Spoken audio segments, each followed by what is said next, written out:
নমস্কার, আমার নাম সায়ন্তন রায়। আহ, আমি 2022 বিসিএস এ গ্রুপ বি ডিএসপি 4 র্যাঙ্কে সিলেক্টেড হয়েছি ইউআর ক্যাটাগরিতে। আমার যেটুক সাফল্য এই আমি পেয়েছি তার জন্য তো আহ, আমার পরিবার আহ, আমার পাশে ছিলই, এবং সব থেকে বড় অবদান যেটা আমি শেষ মুহূর্তে পেয়েছি, যেটা আমার ইন্টারভিউ ক্র্যাক করতে আমাকে বিপুল পরিমাণে সাহায্য করেছে, সেটা হচ্ছে কবিতা কুঠির এবং স্যারের ভূমিকা। আমি একদম শেষ মুহূর্তে 3-4 দিন আগে আমি কবিতা কুঠির সম্বন্ধে জানতে পারি, তারপর আমি স্যারের সাথে কন্ট্যাক্ট করি এবং দুদিন আমি স্যারের সাথে বসতে পেরেছিলাম, বসার সুযোগ পেয়েছিলাম।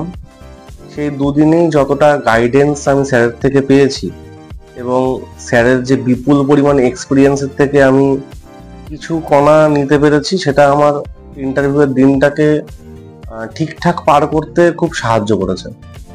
তো সেই কারণে আমি স্যারের প্রতি এবং কবিতা কুঠিরের প্রতি চিরকৃতজ্ঞ থাকবো, এবং আশা করব যে ভবিষ্যতে এরকম আরো অনেক বড় পোস্টে, বড় আধিকারিক পদে আমাদের কবিতা কুটির থেকে আমরা অনেক ছাত্রছাত্রীদেরকে পাবো এবং তাদের সান্নিধ্যে আমরাও আসতে পারবো এবং তাদের থেকেও কিছু শিখতে পারবো। আর আমাদের শেখানোর জন্য আমাদের মাথায় ছাতা হিসাবে স্যার সবসময় আছেন। তো সবাইকে এবং কবিতা কুটিরকে ধন্যবাদ জানিয়ে আমি আমার বক্তব্য শেষ করছি। একটা বললেন যে ঝড় ঝঞ্ঝা ইত্যাদি প্রতিহত করবে, আর কি করে সুন্দরবন ওই গাছগুলো? সুন্দরী, গরান, গেরুয়া, হেন্তাল, গোল,